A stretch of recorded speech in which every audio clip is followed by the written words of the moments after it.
போதாதே. மறுபடியும் சொல்லுங்க, வாழ்நாளெல்லாம் உம்மை பாட வார்த்தைகளும் போதாதே. நான் உள்ளளவும் துதிப்பேன் உன்னதரே இயேசுவே. நான் உள்ளளவும் துதிப்பேன் உன்னதரே இயேசுவே. என்று ஆமென் சொல்ற இந்த காலகட்டத்தில் 1000 நாள் இருந்தாலும் ஆண்டவர் செய்த நன்மைகளுக்காக நன்றி சொல்லி தீராது. வாழ்நாளெல்லாம் ஆண்டவரை பாடுவதற்கு வார்த்தைகள் போதாது என்று சொல்லி ஆண்டு சமூகத்திலே நாம் பாடுவோம். எத்தனை பேர் உணர்ந்து கையை தட்டி, ஆண்டவரை எங்க வாழ்க்கையில் செய்திருக்கிற நன்மைகளுக்காக எங்க வாழ்நாளெல்லாம் பாடினாலும் உமை குறித்தாலும் நன்றி சொன்னாலும் அது தீராத ஆண்டவரே. பிதாவே, நாம் மகிமைப்படுத்துகிறோம். இயேசுவே, நாங்கள் துதிக்கிறோம். இந்த கால நேரத்தில் தொடர்ந்து உங்களுடைய திவ்ய பிரசன்ன நமக்கு கடந்து வருவதாக. எங்களோடு வார்த்தை மூலமாக இடையோடு மாற்றுகிறேன். மனுஷன் 54 மாத்திரம் அல்ல, இப்படி வாயிலிருந்து புறப்படுகிற ஒவ்வொரு வார்த்தையினாலும் பிழைப்பான் என்று எழுதப்பட்டிருக்கிறது. பிழை கொண்டு வார்த்தைகள் இது நாட்கள் எங்கள் மக்களை கடந்து வர வேண்டும் என்று சொல்லி நாங்கள் தெரிவிக்கிறோம். உங்களுடைய கரத்தில் கொடுக்கிறோம். கருத்து நடக்கும். என்னுடைய வார்த்தைகளும் இருதயத்தின் தியாகமும் ஒவ்வொரு சமூகத்தில் பகுதியாக இருக்கட்டும். இயேசுவின் ரத்தம் ஜெயம். இயேசுவின் நாமத்தில் பிதாவே, ஆமென். உட்கார்வோம்.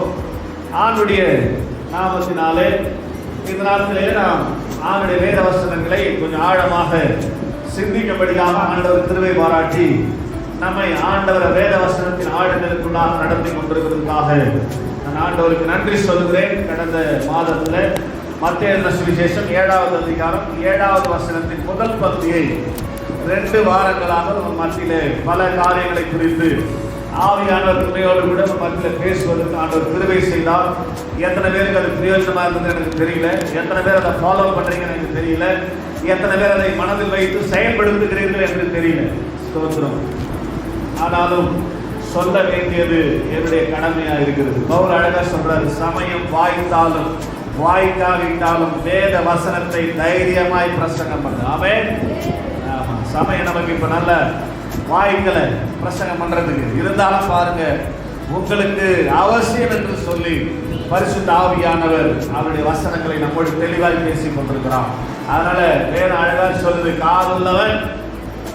ஸ்தோத்திரம். நம்ம காது நல்லா திறந்து இந்த நாட்டில் வசனத்தை அதிகமாய் கேட்கும் பொழுது நம்முடைய வாழ்க்கையில் இந்த வசனத்தின் ஆசீர்வாதங்கள் கடந்து வரும். ஆமென். இப்ப அந்த மத்தேயு சுவிசேஷம் 7வது அதிகாரம் 7வது வசனத்தின் 2வது பகுதி சொல்லுது, தேடுங்கள் அப்பொழுது கண்டடைவீர்கள். Seek ye shall find அப்படின்னு சொல்லி ஆங்கில வேதாகமத்தில் போடப்பட்டிருக்கிறது. ஸ்தோத்திரம். நீங்க ஆண்டவரை நீங்கள் தேட வேண்டிய காரியம் இந்த வேத புத்தகத்தில் இயேசு கிறிஸ்து மூலமாய் சொல்லப்பட்ட அருமையான வசனம். நாம் எதை தேட வேண்டும், என்னத்தை தேட வேண்டும், தேடும் போது நம்ம கண்டுபிடிக்கலாம். நண்பர் ஒருவர் சொன்னார், அவங்க பகுதியில் ஒரு அருமையான சகோதரி தன்னுடைய விலை உயர்ந்த ஒரு மூக்குத்தியை தொலைச்சிட்டாங்க. ஸ்தோத்திரம். வீட்டுக்குள்ள, ஸ்தோத்திரம், மின்சார வசதி இல்லாத வீட்டுக்குள்ள அவருடைய மூக்குத்தியை தொலைத்து விட்டு வெளியில ஸ்ட்ரீட் லைட் ஆண்ட வந்து தேடினாங்க. ஸ்தோத்திரம். மாஸ் அப்படி போயிருந்தாரு. என்ன மாதிரி தேடுறீங்கன்னா, மூக்குத்தி தொலைஞ்சு போச்சு. ஆமே. எங்க தொலைஞ்சிருந்தா வீட்டில் தொலைஞ்சிச்சு. ஆமே. மூக்குத்தி என்ன தொலைஞ்சிச்சு? வீட்டில். நம்ம எங்க தேடுறாங்க? தெரு விளக்கு வெளிச்சமாகுது நாங்கள் தேடுறாங்க. என்னம்மா இங்கே வந்து தேடுறேன்னா, இங்கே தான் பாஸ் வெளிச்சமாகுது அப்படின்னா. ஆமே. நிறைய பேர் அப்படிதான்.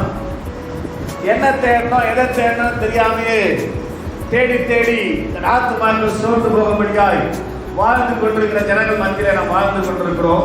ஆனால் இந்த நாட்களிலே வேதம் நமக்கு கற்றுத் தருகிற வசனத்துக்கு நேராக நாம் சிந்தைகளை திருப்போம். ஆமோஸ் தீர்க்கதரிசன புஸ்தகம் 5வது அதிகாரம் 6வது வசனம் சொல்லுது.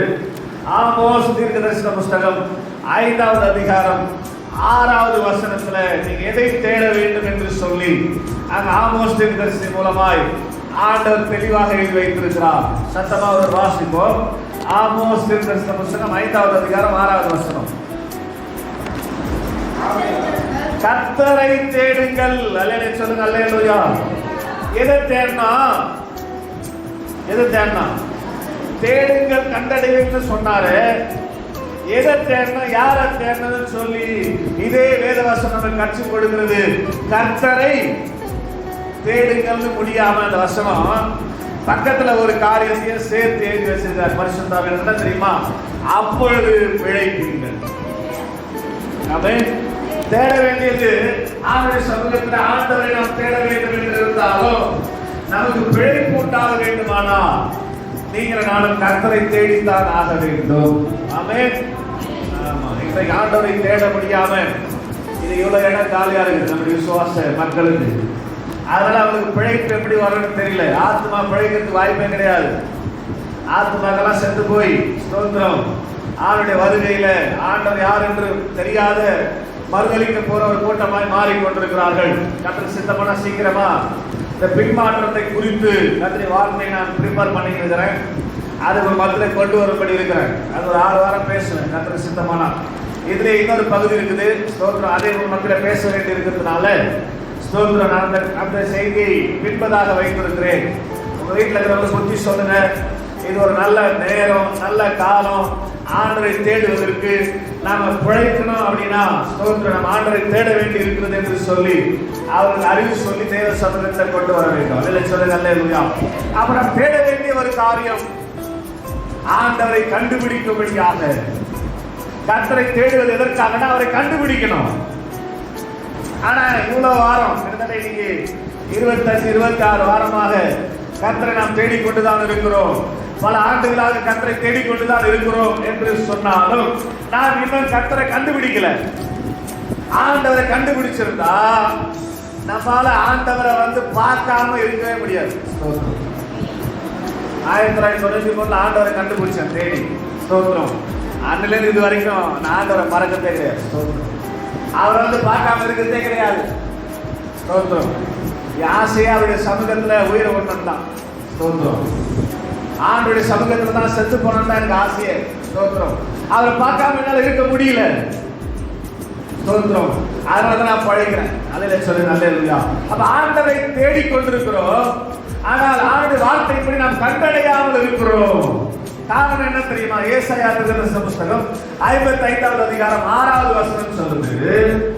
ஏசாயா தீர்க்கதரிசன புத்தகம் 55வது அதிகாரம் 6வது வசனம், கர்த்தரை கண்டடையத்தக்க சமயத்தில் தேடுங்கள். ஆமென். வாசிங்களா ஒருத்தர். கர்த்தரை தெய்வத்தை கண்டடையத்தக்க சமயத்துல தேடணும்.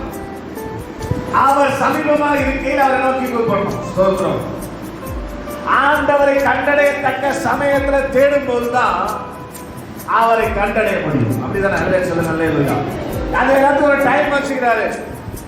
எவ்வளோ 527 நாடு இருக்குது.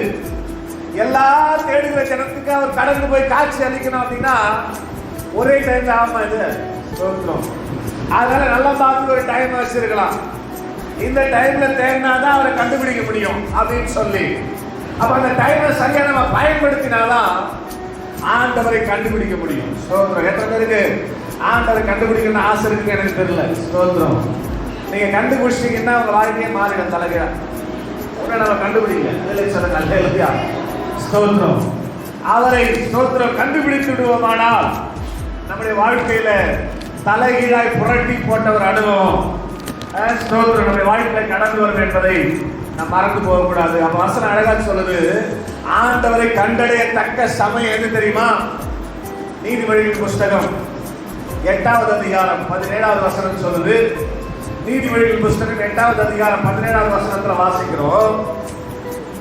நீதிமொழிகளின் புஸ்தகம் 8வது அதிகாரம் 17வது வசனம், என்னை சிநேகிக்கிறவர்களை நான் சிநேகிக்கிறேன். கவனிங்க, என்ன யார் லவ் பண்றாங்களோ அவங்க நான் லவ் பண்ணுவேன். இது உலக பிரகாரமான காரியம் தான் ஸ்தோத்திரம். நீ லவ் பண்ணாத ஒரு ஆளை நீ போய் லவ் பண்ணினா அது ஒன் சைடு லவ் ஸ்தோத்திரம். ஆண்டவர் சொல்றாரு, என்ன யார் லவ் பண்றாங்களோ, என்னை யார் சிநேகிக்கிறார்களோ அவர்களை தான் நான் சிநேகிப்பேன். ஆமென். எல்லாரும் நான் சிநேகிக்க முடியாது. சிநேகம் என்பது வேற ஸ்தோத்திரம். அன்னைக்கு காட்டி கொடுக்க வந்த யூதாஸ் காரியத்தை பார்த்து ஆண்டவர் சொன்னார் சிநேகிதனே அப்படின்னாரு. சிநேகிதன் ரொம்ப ஸ்பெஷலானவன், ஃப்ரெண்ட் ரொம்ப ஸ்பெஷலானவன். எதையும் நண்பனாண்ட ஒழிக்க மாட்டோம் ஸ்தோத்திரம். ஆண்டவர் நமக்கு நண்பரா மாறினார்னா அவர் நடக்க போற எதையும் நம்மளாட்ட மறைக்கவே மாட்டார், எல்லாத்தையும் சொல்லுவார். ஆமென். அதான் ஃப்ரெண்டு. அவர் சொல்றது, என்ன யார் ஃப்ரெண்ட்ஷிப்பா நினைக்கிறாங்களோ அவர்களை நானும் ஃப்ரெண்டா மாத்திப்பேன் அப்படின்னு சொல்றது மாத்திரம் இல்ல, அந்த வசனத்தின் அடுத்த பகுதி சொல்லுது, அதிகாலையில் என்னை தேடுகிறவர்கள் என்னை கண்டடைவார்கள். அல்லேலூயா. கர்த்தரை கண்டடையத்தக்க சமயம் எது? அதிகாலை. ஸ்தோத்திரம். அதுக்கு தான் ஆண்டவர் நல்லா கொரோனாலாம் கொடுத்து சர்வீஸ்லாம் அதிகாலைக்கு மாத்திட்டார். நிறைய சபையில அதிகாலை தான் ஆராதனை. ஸ்தோத்திரம். ஏன்னா எப்படியாவது தேவ ஜனங்கள் இந்த கடைசி நாட்களில் ஆண்டவரை கண்டுபிடிக்கணும். ஆண்டவரை கண்டுபிடிக்கணும். ஸ்தோத்திரம். ஆண்டவரை கண்டுபிடிச்சா எந்த உறவு பெருசா நமக்கு தெரியாது. ஸ்தோத்திரம். அல்லேலூயா. வசூல் ஐயா பண்ணல, இரவெல்லாம் பகலெல்லாம் இதயம் உமக்காக துடிக்குதையா, நினைவெல்லாம் பேச்செல்லாம் நேசரே. இது கண்டுபிடிச்சபடி அனுபவம். நமக்கு அதெல்லாம் வராது. பாடு பாடு பாடு நம்ம தான் கட்டி கழுவணும். அது ஆட்டோமேட்டிக்கா வரணும். ஸ்தோத்திரம். கொடியாக படரணும். உந்தன் நேசமே மடி மீது தவழணும், மகளை குழந்தைனா. ஸ்தோத்திரம். ஆண்டவர் மடியில போய் படுக்கிற அனுபவம். ஸ்தோத்திரம். அவருடைய நேசம், அவருடைய ஃப்ரெண்ட்ஷிப், அவருடைய அன்பு நம்ம மேல கொடியாக படுற அளவுக்கு நம்ம விட்டு கொடுக்கணும். நம்ம அதெல்லாம் அனுபவமே கிடையாது. ஸ்தோத்திரம். அதெல்லாம் நமக்கு அனுபவமே கிடையாது. ஸ்தோத்திரம்.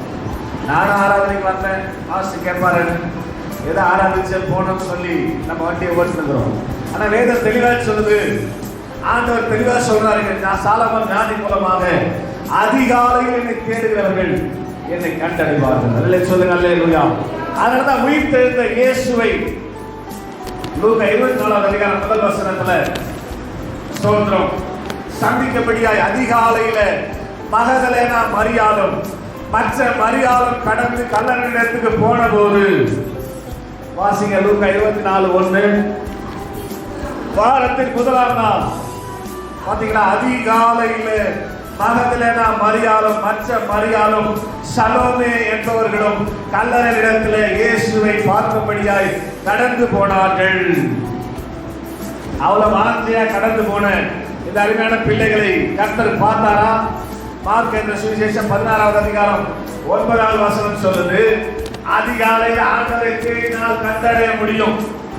மார்க் 16:9 உயிர் தெழுந்த ஆண்டவர் முதல் மகதலேனா மரியாளுக்கு தரிசனமானார். கைகள் தட்டி அல்லேலூயா. ஏன் மரியாளுக்கு தரிசனமானார்? ஏன்? அதிகாலையில் தேடினார பார்க்க முடியும், கண்டடைவாருன்னு அர்த்தம். பார்க்க முடியும். அப்ப அதிகாலையில் இந்த சகோதரி போனாங்களே, பார்க்கணுமா பார்க்க கூடாதா? பார்க்கணும். அதனால உயிர் தெழுந்த ஆண்டவர் இந்த மகதலேனா மரியாளுக்கு ஸ்தோத்திரம் முதல் தரிசனமானார். இந்த சகோதரி யார் தெரியுமா? 7 பிசாசு பிடித்திருந்து பிசாசின் கொடூரமான பிடியில் இருக்கும் போது இயேசு போய் அந்த பிசாசின் பிடியிலிருந்து அந்த மகளை விடுதலை ஆக்கினதை மறக்காத, இயேசுவின் மேல் அன்பாயிருந்த ஒரு அருமையான சகோதரி தான் இந்த மகதலேனா மரியாள். கூட இருந்த சீஷர்கள் எல்லாம் மறந்து விட்டார்கள். நான் மரிப்பேன் நடக்க பண்ணுவார்கள், 3ஆவது நாள் உயிரோடு எழுந்திருப்பேன் என்று சொன்ன வார்த்தையை சரியானபடி நினைவில் வைத்து இயேசுவை நேசித்த சகோதரியா இருந்தபடினாலே அதிகாலையில் கல்லறைக்கு வந்தவருடைய ஆசையை நிறைவேற்ற வேண்டும் என்று சொல்லி என் ஆண்டவர் இயேசு உயிர் தேர்ந்து முதல் அதிகாலையில் தேடி வந்த மகதலேனா மரியாளுக்கு தரிசனமானார். ஆமென். ஸ்தோத்திரம். நீங்க அதிகாலையில ஆண்டவரை ஒழுங்காய் தேடுவீர்களானால் நீங்கள் கண்டடைய முடியும். நீங்க ஒரு பாரத்தோடு வாஞ்சையோடு நீங்க தேவ சமூகத்துக்கு வருவீர்களானால் நிச்சயமாய் அவர் உங்களை கடாட்சிப்பார். நிச்சயமாய் உங்களுக்கு அவர் காட்சி தருவார். அவர் சத்தத்தை நீங்க கேட்க முடியும், அவரை நீங்க பார்க்க முடியும் என்பதற்கு இந்த மகதலேனா மரியாள் மாத்திரமல்ல, ஆதியாகமத்துல ஸ்தோத்திரம் விசுவாசத்தின் தகப்பனா இருக்கிற ஆபிரகாமை கூட உதாரணமா சொல்லலாம். ஆதியாகமம் 22வது அதிகாரத்துல 1-2 வசனங்களில ஆண்டவர் இந்த காரியம் நடந்த பின்பு ஆபிரகாமை சோதிக்கும்படியாய் விரும்பினார். குழந்தை அவனுக்கு கொடுத்து அந்த பிள்ளை வளர்ந்து வரும்போது கிட்டத்தட்ட சுமார் 17 வயசு ஈசாக்குக்கு. இந்த காரியங்கள் நடந்த பின்பு ஆபிரகாமை கர்த்தர் சோதித்தார். என்ன சொன்னார் தெரியுமா? ஆபிரகாமை கூப்பிட்டு 2வது வருஷம் வாசி, ஆதியாகமம் 22:2, அப்பொழுது அவர் உன் புத்திரனும் உன் ஏகசுதனும் உன் நேசகுமாரனுமாகிய ஈசாக்கை அழைத்துக் கொண்டு மோரியா தேசத்தில் இருக்கிற மலைக்கு கொண்டு போய் அவனை எனக்காக தகன பலியிடு என்றார். ஆமென். கவனிக்கிறீங்களா? இந்த வார்த்தை கேட்ட ஆபிரகாம் 100 வயசுல பிள்ளையே இல்லாம பிறந்த புள்ள. கேக்குறீங்களா? ரொம்ப போராடி 25 வருஷம் ஆண்டவர் நடத்தின பாதையெல்லாம் நடந்து 25 வருஷத்துக்கு பின்னாடி ஆண்டவர் கொடுத்த அந்த பிள்ளைய 17 வருஷம் தன்னோடு வளர்த்து நல்ல வாலிப பையனாகிறான். இப்ப ஆண்டவர் ஒரு நாள் ஆபிரகாமுக்கு தரிசனமாகி அந்த பையனை பண்ணாங்க, எனக்கு என்ன பண்ற, பலி செலுத்தி விடு என்று சொன்னார். ஆமென். நீங்கள் நானும் வந்து என்ன பண்ணிருக்கோம்? பைபிள தூக்கி செவி தேசி நீயா வேணாம், உன் கோயில வேணாம், நான் மாரியாத்தா கோயிலுக்கு போனா கூட நல்லா இருப்பேன், இதுக்காக வேணாட்டா வந்தேன் புள்ள பெற்றுக்கிறதுக்கு கொடுத்தது இல்லாம நீ என்ன பண்ற? சத்தியமா அப்படிதான் செஞ்சிருக்கும். ஆமென். யாரும் கண்டிப்பா என்ன பண்ணிருக்க மாட்டான். என்னையும் சேர்த்து சொல்றேன். 25 வருஷம் காத்திருந்து ஒரு குழந்தையை கொடுத்துட்டு அந்த குழந்தைய 11 வருஷம் கூட வச்சு வளர்த்து வாலிப பையனாகும் போது அந்த குழந்தைய தந்து பலி கொடுறானா?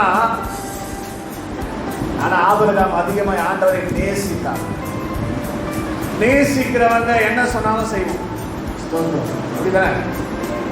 ஆமா, அது லவ் பண்றவங்களுக்கு தெரியும். ஸ்தோத்திரம். நேசனா லவ் வேலை சொல்ல நல்ல இல்லையா? ஒரு பையன் ஒரு பொண்ணை லவ் பண்றான்னா 5 மணிக்கு அந்த பொண்ணு ஒரு இடத்துக்கு வானா 4:30 போய் நிற்பான். ஆமென். அப்படிதானே? லவ் இல்லைன்னா 5 மணிக்கு நான் கூட 6 மணிக்கு கூட போக மாட்டான். வேலை சொல்ல நல்ல இல்லையா? இப்போ ஒருவேளை மனைவி உடையவர்கள் மனைவி மேல நேசமே இல்லாம இருக்கிற ஆளு 6 மணிக்கு வேலை விட்டாங்க, 8 மணிக்கு தான் கொண்டு போவோம். நீங்க நேசம்லாம் போயிடுச்சு, லவ் எல்லாம் போயிடுச்சு, ஆசை 60 போக 30 க்ளோஸ். ஆமே. அதோட மனைவி பார்த்தா பிடிக்க மாட்டேங்குது. ஆமே. ஸ்தோத்திரம். ஆனா உண்மையா நேசிக்கிறவங்க 5 மணி டைம் ஃபிக்ஸ் பண்ணா 4:30 போயிடுவோம். ஆமே. ஏன்னா லவ் அதை தான் ஆண்டவருக்கு சொல்றாரு. இந்த ஆபிரகாம் எந்த அளவுக்கு ஆண்டவரை நேசிக்கிறார் என்பதை சோதிப்பதற்காக வசனம் அழகா சொல்லுது 22:1, இந்த காரியம் நடந்த பின்பு அவர் ஆபிரகாமை சோதிக்கப்பட்டார். டெஸ்ட் பண்றார்.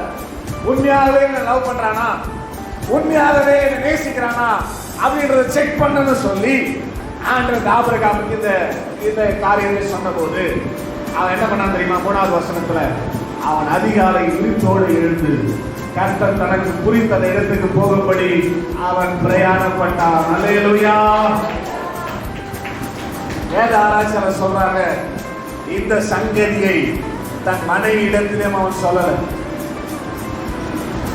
வந்தார் ஆண்டவர், நாளைக்கு நீ இந்த மலையில கொண்டாந்து ஸ்தோத்திரம் 3 நாள் பிரயாணமா போற இடம் அது. 4வது வசனம் சொல்லுது 3 நாள் கழிச்சு தான் அந்த இடத்துக்கு போனாங்க. இல்லை சொல்லுங்க. அல்லேலூயா. அதனால இன்னைக்கே கிளம்புனா காலையில நைட் வந்து ஆண்டவர் சொல்லிட்டாரு.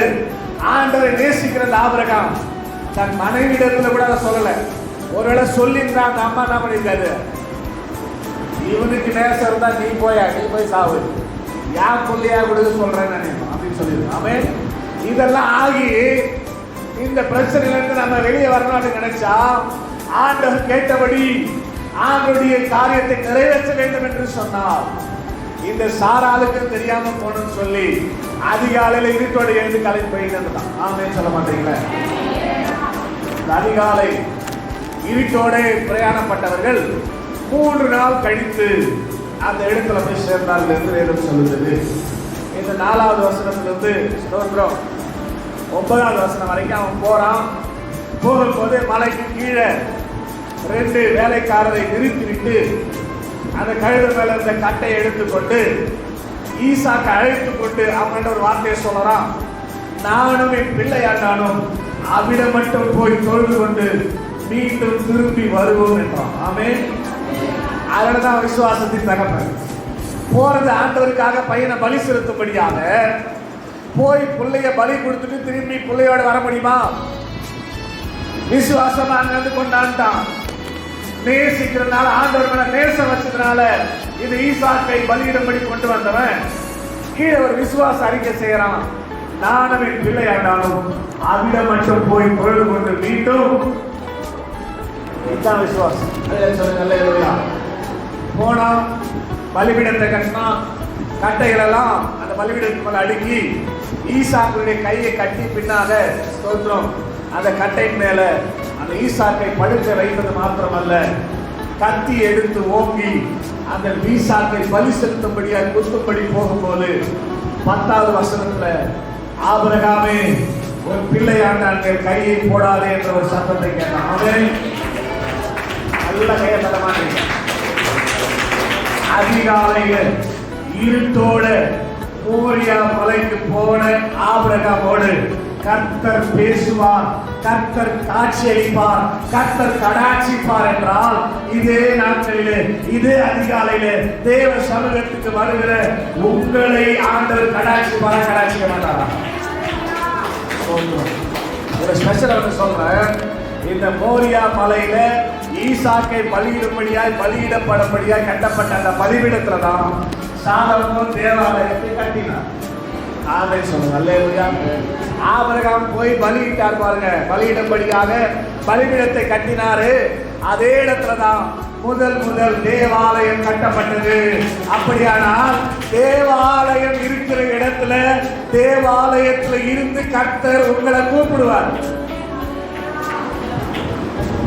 அதான் வசனம் அழகா சொல்லுது, தேடுங்கள் அப்பொழுது கண்டடைவீர்கள். தேடுங்கள் அப்பொழுது கண்டடைவீர்கள். அப்ப அதிகாலை வேளையில வேற சமூகத்துல வந்து நான் தேடிக்கிட்டு தான் இருக்கிறேன். இதுன்னா தெரியும், மைக் பிடிச்சு பேசிட்டு போறாரு. தேடாமையா நான் தூக்கத்தெல்லாம் விட்டுட்டு வந்து உட்காந்துக்கிறேன். தேடக்கூடாதுங்கிற எண்ணத்திலேயா நான் வரேன். அப்படின்னா உள் மனசு சொல்றது ஆண்டவருக்கு கேட்குன்னு நினைக்கிறேன். ஆமென். அப்பனா நீங்க தேடி இருந்தா நீங்க என்ன பண்ணிருக்கணும்? கண்டுபிடிச்சிருக்கணும். இல்லையா சொல்ல நல்ல இல்லையா? சரி, அப்ப எப்படி ஆண்டவரை தேடுவது? எப்படி ஆண்டவரை எப்படி தேடினா கண்டுபிடிக்க முடியும்? சும்மா நானும் வந்தாங்க சர்ச்சைக்கு அப்படி கிடையாது. அதிகாலையில வரைக்கும் ரொம்ப சந்தோஷம். ஆனா இவ்வளவு நாளாக அதிகாலையில வந்தாலும் நீங்க ஆண்டவரை கண்டுபிடிக்க முடியல. ஏன்? நீங்க தேட வேண்டிய விதத்துல தேடல. அப்ப எப்படி தேடணும் அப்படின்னு சொல்லி ஒரு 7 காரியத்தை கூடுமான வரை சொல்றேன். இன்னொரு 15 நிமிஷம் முடியலன்னா அடுத்த வரை கண்டினியூ பண்ணுறேன். இல்லை சொல்ல நல்ல இல்லையா? முதலாவதாக மத்தேயு சுவிசேஷம் 6வது அதிகாரம் 33வது வசனத்துல இயேசு சொன்னார் எப்படி ஆண்டவரை தேடுறது. மத்தேயு சுவிசேஷம் 6வது அதிகாரம் 33வது வசனம் சொல்லுது, முதலாவது தேவனுடைய ராஜ்யத்தையும் அவருடைய நீதியையும் தேடுங்கள். எதை தேடணுமா? எதை தேடணும்? ஆண்டவரை தேடுறதுனா எதை தேடணும்? அவருடைய ராஜ்யத்தை தேடணும், அவருடைய நீதியை தேடணும். அவர் ராஜ்யத்தை தேடணும், அவருடைய நீதியை தேடணும். அப்படின்னா அவர் ராஜ்யம்னா என்ன? ராஜ்யத்தை எப்படி தேடுறது? ரோமருக்கு நிருபம் 14வது அதிகாரம் 17வது வசனம் சொல்லுது தேவனுடைய ராஜ்யம்னா என்ன. ரோமருக்கு நிருபம் 14வது அதிகாரம் 17வது வசனம், தேவனுடைய ராஜ்யம் புசிப்பும் குடிப்பிலும் இல்லை. வாசிங்க. தேவனுடைய ராஜ்யம் சாப்பிடறதுலயும் குடிக்கிறதுலயும் இல்ல. அது நீதியும் சமாதானமும் பரிசுத்த ஆவியினால் உண்டாகும் சந்தோஷமா இருக்கிறது. அல்லேலூயா. அப்ப ஆண்டவரை தேடுறீங்க அப்படின்னா அவர் ராஜ்யத்தை தேடணும். அவர் ராஜ்யம்னா என்ன அப்படின்னா இந்த பாயிண்ட் நான் சொல்ல வருது, பரிசுத்த ஆவியினால் உண்டாகும் சந்தோஷம். நீங்க சர்ச்சைக்கு வந்தவண்ணமாவே போனீங்கன்னா நீங்க ஆண்டவருடைய ராஜ்யத்தை தேடணும்னு அர்த்தம். ஸ்தோத்திரம். நீங்க தேவனுடைய சமூகத்துல எப்படி வேணா வாங்க, ஆனா எங்கிட்ட போகும்போது உங்க மூஞ்சில ஒரு கலை இருக்கும், சந்தோஷமா போகணும். அது பரிசுத்த ஆவியினால் தான் உண்டாகும். ஆமென் சொல்ல மாட்டீங்களா? சங்கீதம் 11:4 சொல்லுது, தேவன் நம்முடைய பரிசுத்த ஆலயத்தில் இருக்கிறார். ஆமென். நீங்க ஆலயத்துக்கு வரும்போது இந்த பரிசுத்த ஆவியினால் உண்டாகும் சந்தோஷத்தை நீங்கள் பெற்றுக் கொள்ள முடியும். நிறைய பேர் டிவியில பாத்துறாங்க, ஆன்லைன்ல கேட்டுறாங்க, முடியாதுங்க. அந்த ஆவியுடைய பிரசனத்தை நீங்கள் உணர்ந்து கொள்ள முடியாது. பரிசுத்த ஆவியினால் உண்டான சந்தோஷத்தை நீங்கள் உணர்ந்து கொள்ள முடியாது. தேவனுடைய சமூகத்துல தான் கர்த்தர் அதை வைத்திருக்கிறார். அல்லேலூயா. அது ஆண்டு சமூகத்துல ஸ்தோத்திரம். ஆண்டவருடைய ராஜ்யத்தை தேடும்படியாக நான் நீ சர்ச்சைக்கு போறேன், எப்பேற்பட்ட சூழ்நிலை நான் போனாலும் அங்கிருந்து வரும் பொழுது பரிசுத்த ஆவியினால் உண்டான சந்தோஷத்தோடு கூட நான் திரும்பி வருவேன் என்று விசுவாசமா வீட்டிலே ஜெபம் பண்ணி கிளம்பணும். ஆமென். அந்த சந்தோஷம் நிரந்தரமானது. அது சாப்பிடறதுல குடிக்கிறதுல இல்ல. சாப்பிடறதுனால வர சந்தோஷமா இது இல்ல, குடிக்கிறதுனால வர சந்தோஷமா இது இல்ல.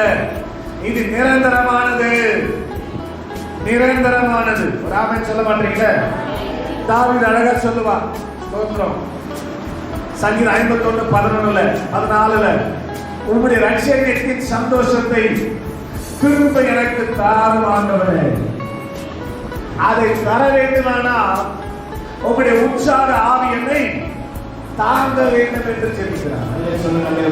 அப்ப இந்த பரிசுத்த ஆவியானவர் தான் நமக்கு இந்த சந்தோஷத்தை கொடுக்கிறார்.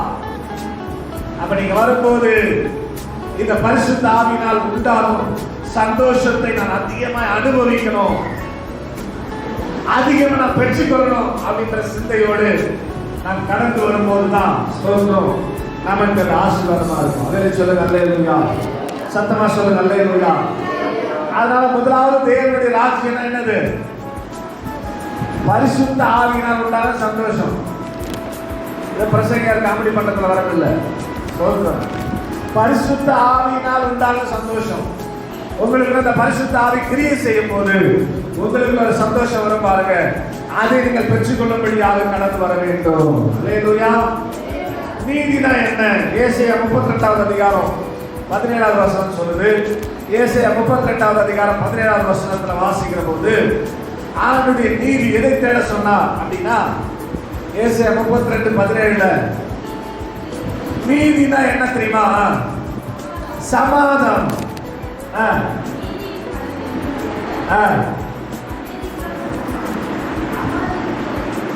அமெரிக்கையும் சுகமும். 3 காரியம் சொல்றீங்க. நீதினா என்ன அப்படின்னா, ஒண்ணு சமாதானம். நீதியை தேடுங்கன்னா சமாதானத்தை தேடணும். நல்ல சொல்லுங்க அல்லேலூயா. இயேசு சமாதான பிறப்பு. அதுதான் நல்ல சொல்லுங்க அல்லேலூயா. அப்ப நீங்க தேவ சமூகத்துக்கு வந்து அதை தேடும் போது உங்கள் உள்ளத்துல இனம் புரியாத ஒரு தெய்வீக சமாதானம் உங்க இருதயத்துல உண்டாகும். அல்லேலூயா. அதுதான் நிறைய பேர் சொல்லுவாங்க. இந்த வாரம் அதை உண்மையா ஆண்டரை நேசிச்சு சபைக்கு போறவங்க, நான் உங்க ஆளுங்களை சொல்ல, உண்மையா நேசிச்சு சபைக்கு போறவங்க சொல்லுவாங்க, ஒரு வாரம் நான் சர்ச்சைக்கு போல, ஒரு வாரம் நான் சர்ச்சைக்கு போல, என் உயிரே போயிட்ட மாதிரி இருந்துச்சு. எதுவுமே எனக்கு நல்லா இந்த வாரமெல்லாம் நடக்கவே இல்லை. எங்க போனாலும் எங்களுக்கு ஒன்றும் வாய்க்கவே இல்லை. காரணம் என்ன தெரியுமா? நீதியை நான் தேட போல, ஆண்டவருடைய ராஜ்யத்தை நான் தேட போல. முதலாவது அதை செய்கின்றார் ஆண்டவர். உன் வாழ்க்கையில உன் நாளில முதலாவது செய்ய வேண்டிய காரியம் அவருடைய ராஜ்யத்தை தேடணும். அது பரிசுத்த ஆவியினால் உண்டாகும் சந்தோஷம். இரண்டாவது அவருடைய நீதியை தேடணும். அது என்னன்னா சமாதானமும் சுகமும் என்று சொல்லப்பட்டிருக்கிறது. ஆமென். சமாதானம் இருக்கிற இடத்துல சுகம் இருக்கும். சமாதானம் இருக்கிற இடத்துல அமெரிக்கை இருக்கும், அமைதியான ஒரு வாழ்க்கை இருக்கும். இந்த கால நேரத்தில் ஆண்டவர் தேட வேண்டும் என்று சொன்ன முக்கியமான காரியம் அவர் ராஜ்யத்தை, அவர் நீதியும் தேடணும். அவர் ராஜ்யம் என்னது? வாயை தந்து சொல்லுங்க, சத்தமா சொல்லுங்க. சந்தோஷம். முடிங்க. பரிசுத்த உண்டாகும், பரிசுத்த உண்டாகும். சத்தமா அப்படியாவது மனசுல பதிவு வைக்கலாம். ஏன்னா ஒன்றும் உள்ள போல தெரிந்து அப்படியாவது மனசுல பதிவு வைக்கலாம் பாருங்க. நீதினா என்னது? சமாதானமும் சுகமும். நல்லா ஞாபகம் வச்சுங்க. அப்ப ஆண்டவருடைய ராஜ்யத்தை தேடும் போது சந்தோஷம் கிடைக்கிறது, அது பரிசுத்த ஆவியினாலதான். சமாதானம் கிடைக்கிறது, அதுவும் பரிசுத்த ஆவியினாலதான். சுகம் கிடைக்கிறது அதுவும் பரிசுத்த ஆவியினாலதான். ஸ்தோத்திரம். ஆனா நமக்கு இது வரைக்கும் சுகமே கிடைக்கல. சர்ச்சைக்கு வந்துருந்தாங்க. அப்புறம் என்ன பண்ண, நம்ம சரியா ஆண்டு நீதியை தேடலை, சமாதானமே இல்லை. வீட்டில் போனால் ஒரே போராட்டமாக தான் இருக்குது. சும்மாவே சண்டை வருது, ஏன் வருதுன்னே தெரியல. சமாதானம் இல்லை. எதுக்கு நம்ம மேல நம்ம வீட்டுக்காரர் கோச்சிக்கிறாங்கன்னு தெரியல, எதுக்கு நம்ம மேல நம்ம மனைவி கோச்சிக்கிறாங்கன்னு தெரியல, எதுக்கு நம்ம ஆபீஸ்ல நம்ம திட்டுறாங்கன்னே தெரியல. ஏன்? நீங்க சரியானபடி ஆண்டுடைய நீதியை தேடல. அதனால சமாதான குலைச்சல் உங்களுக்குள்ள வருகிறது. சுகம் நீங்க பெற்றுக்கொள்ள முடியாமல் இருக்கிறீங்க. அதனால இந்த கால நேரத்தில் தேடுங்கள் அப்பொழுது கண்டடைகள் என்று ஆண்டவர் சொன்னாரு. நீங்க தேட வேண்டிய முதலாவது தேட வேண்டிய காரியம் அவருடைய ராஜ்யத்தையும் அவருடைய நீதியையும் தேட வேண்டும். அல்லேலூயா. அவருடைய ராஜ்யம் புசிப்புல குடிப்புல கிடையாது. ஞாயிற்றுக்கிழமை வந்துச்சு, காலையில் 5 மணில போய் கறியை தாந்து வச்சு நல்லா குழம்பு வச்சு இட்லி ஊற்றி வச்சு எப்படா போய் சாப்பிட்டு சந்தோஷமா இருக்கு போறது கிடையாது. அது வரவே வராது, ஒன்றுத்துக்கும் உதவாது. இந்த பரிசுத்தாவின் சந்தோஷத்தை நீங்க பெற்றுக்கொண்டா அதெல்லாம் லைக் பண்ணவே மாட்டீங்க, அதெல்லாம் விரும்பவே மாட்டீங்க. அதை விட இதுல சந்தோஷம் இருக்கு. அவே அதை விட இதுல சமாதானம் இருக்குது, அதை விட இதுல அமெரிக்கா இருக்கிறது, அதை விட இதுல சுகம் இருக்கிறது. ஞானி அழகா சொல்லுவார், கர்த்தருடைய ஸ்தோத்திரம் நாம மலர்ந்த துருகம் நீதிமான அளவுக்குள்ள ஓடி சுகமாயிருப்பான். நாம சுகமா இருக்கணும், சுகமா இருக்கணும். அதில் சொல்லுங்க அல்லேலூயா. சமாதானமா இருக்கணும் அப்படின்னா அதிகாலையே தேட வேண்டும். அதையும் முதலாவது தேவன் ராஜ்யத்தையும் அவருடைய நீதியை தேட வேண்டும். இரண்டாவதாக சங்கீத புஸ்தகம் 108 சங்கீதம் 4வது வசனம் அழகா சங்கீதக்காரன் சொல்லுகிறார். சங்கீத புஸ்தகம் 108:4 கர்த்தரையும் அவர் வல்லமையும் நாடுங்கள், அவர் சமூகத்தை நித்தமும் தேடுங்கள். அல்லேலூயா. நித்தம் என்ன தெரியுமா இங்கிலீஷ்ல? கண்டினியூஸ்லி, நித்தமும். இரண்டாவது தேட வேண்டிய காரியம் என்ன? அவருடைய சமூகத்தை தேடணும். அல்லே சொல்லுங்க அல்லேலூயா. சமூகம் என்ன தெரியுமா? அவருடைய பிரசன்ஸ், அவருடைய பிரசன்ஸ் சொல்லணும். அந்த பிரசனத்துக்குள்ள போகணும். அதனால பெருமான் சரியா பாடுவார், உலகம் எல்லாம் மாயையா உம்மன் கொன்றே போதுமையா. பிரசன்னா பிரசன்னா தேவ பிரசன்னா.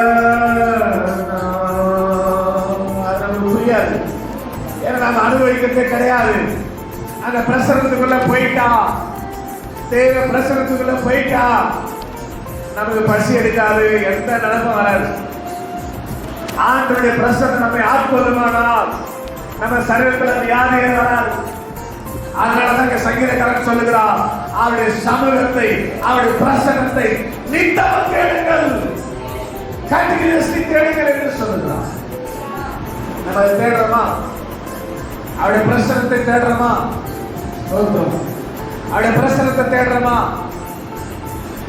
எசேக்கியா பிரான்சிஸ் அப்படின்ற ஒரு மிகப்பெரிய ஊழியக்காரர் இருக்கிறார். பராக்கா தீர்க்கதரிசன ஊழியர்கள் என்று சொல்லி 54 வயது வரை திருமணம் செய்து கொள்ளாமல் வாலிபம் முழுவதையும் ஆண்டவருக்கு ஒப்புக் கொடுத்தார்.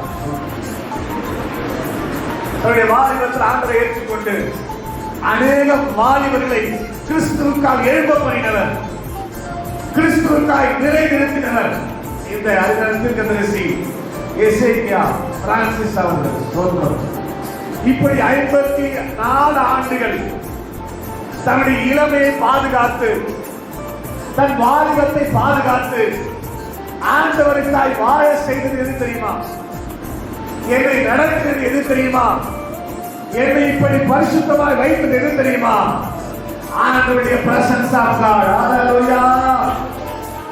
எப்போது அவர் வாயில சொன்ன வார்த்தை, thank you holy spirit, நன்றி பரிசுத்த ஆவியானவரே, thank you holy spirit, நன்றி பரிசுத்த ஆவியானவரே. அந்த பரிசுத்த ஆவியானவர் தான் அவருடைய வாலிபத்தை முற்றிலுமாய் பாதுகாத்தார். அவருடைய பிரசன்னம் அவரை பாதுகாத்தது. இன்றைக்கு ஜீவனுள்ள சாட்சியாய் அவரை நிறுத்தி இருக்கிறது. அவருடைய பிரசன்னம், அவருடைய பிரசன்னம் உங்க வாஞ்சையா மாறும். ஆண்டவரே பிரசன்னம் ஆண்டவரே, உங்க பிரசன்னம் வாழ்க்கை வேணாம் ஆண்டவரே, உங்க பிரசன்னம் வேணும் ஆண்டவரே. அவருடைய பிரசன்னம் பைபிள்ல பெரிய ஊழியக்காரர் தெரியுமா? மோசே. மோசே தான் பெரிய ஊழியக்காரர் பைபிள்ல. அவளை போல ஒரு ஆள் இல்லைன்னு ஆண்டவரை சாட்சி கொடுக்கிறார். அப்பேற்பட்ட பெரிய ஊழியக்காரர் இப்படிப்பட்ட பேர் அவர் வாங்கிறதுக்கு என்ன காரணம் தெரியுமா? கவனிங்க. எகிப்திலிருந்து இஸ்ரவேல் ஜனங்களை வழிநடத்தி கொண்டு வருகிற அந்த மோசே செங்கடலெல்லாம் கடந்த பிற்பாடு ஒரு வனாந்திரத்தில் தங்கி இருக்கும் போது ஆண்டவருடைய சமூகத்தில் இப்படியாய் போய் ஜெபிக்கிறார். யாத்திராகமத்தின் புத்தகம் 33வது அதிகாரம் 15வது வசனம்.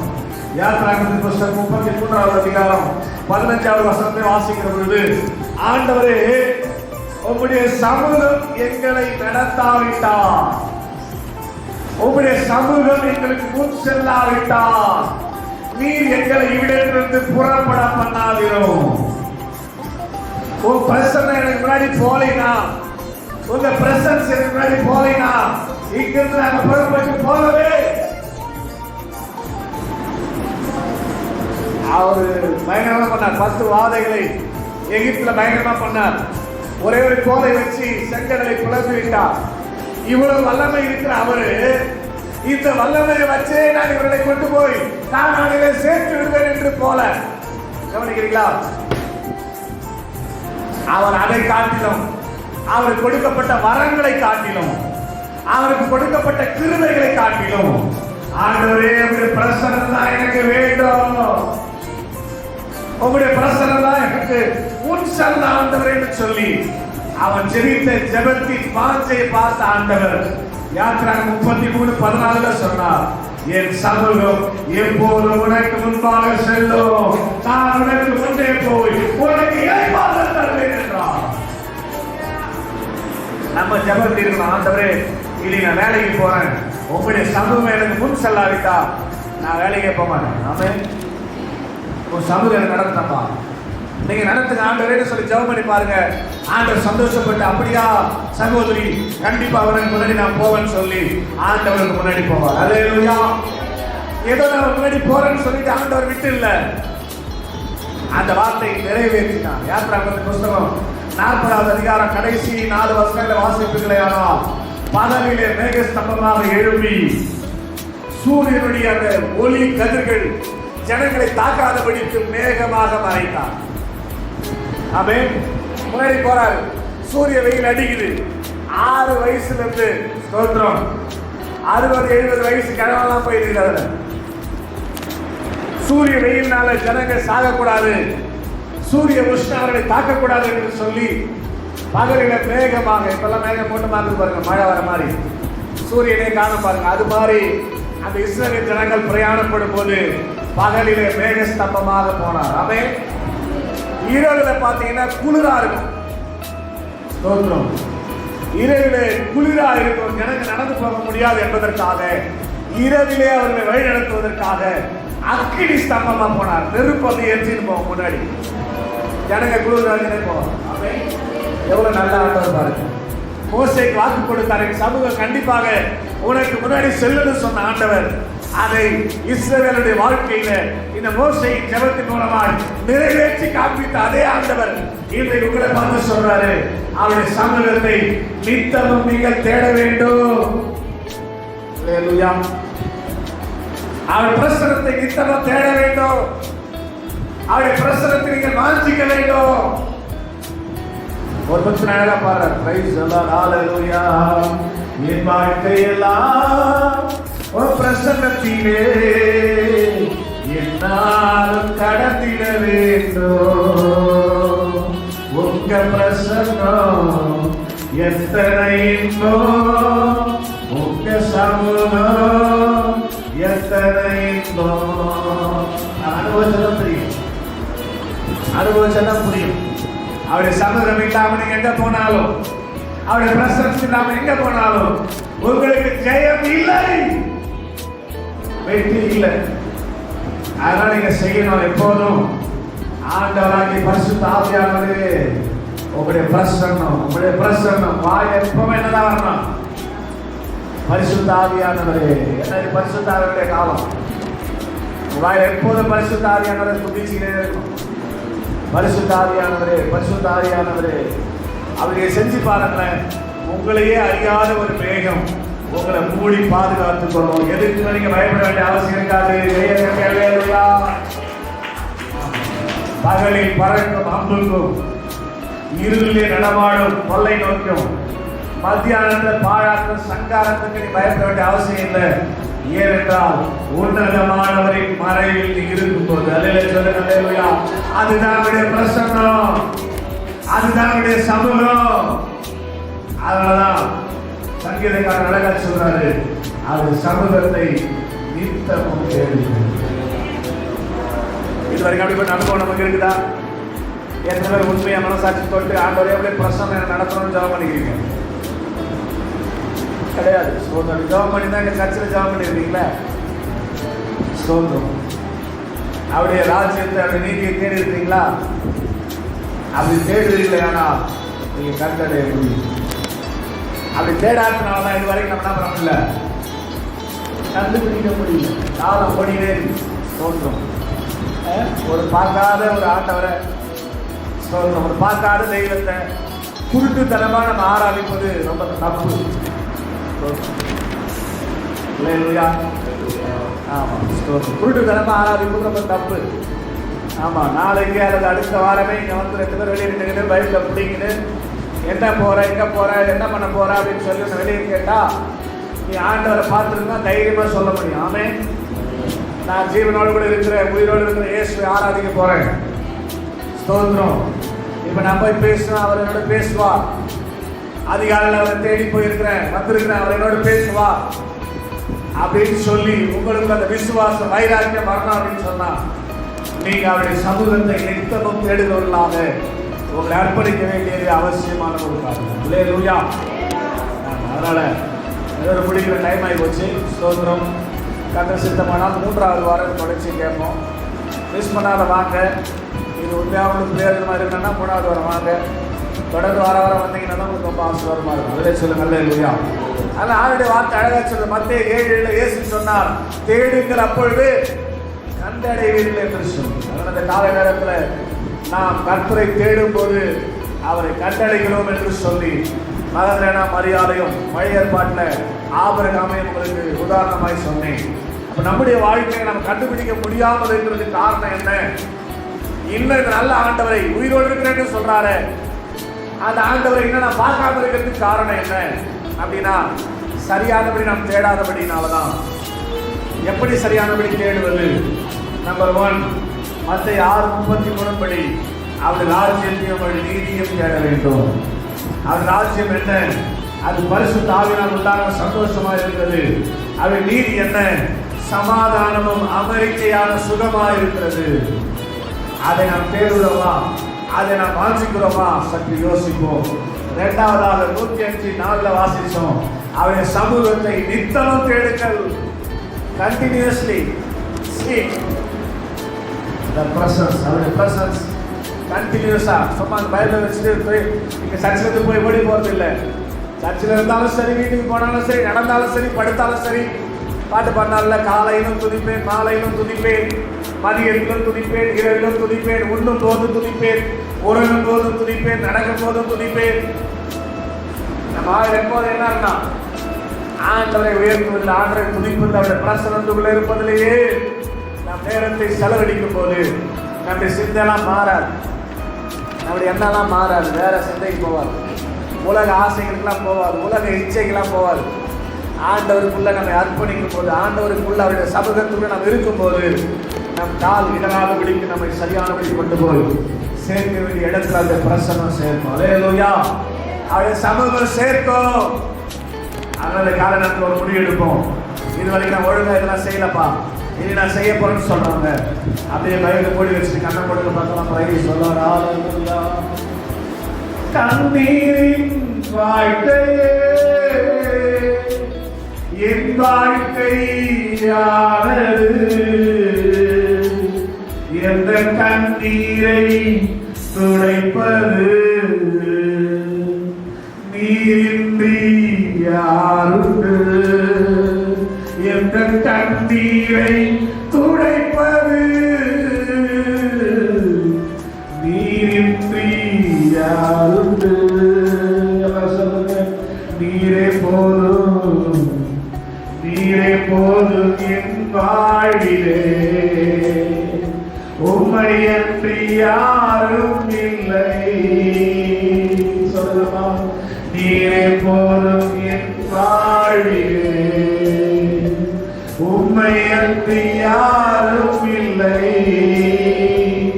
உந்தன் சமூகம் எனக்கானந்தமே, உந்தன் பாதத்தை என்றும் சுத்தம் செய்வேன்.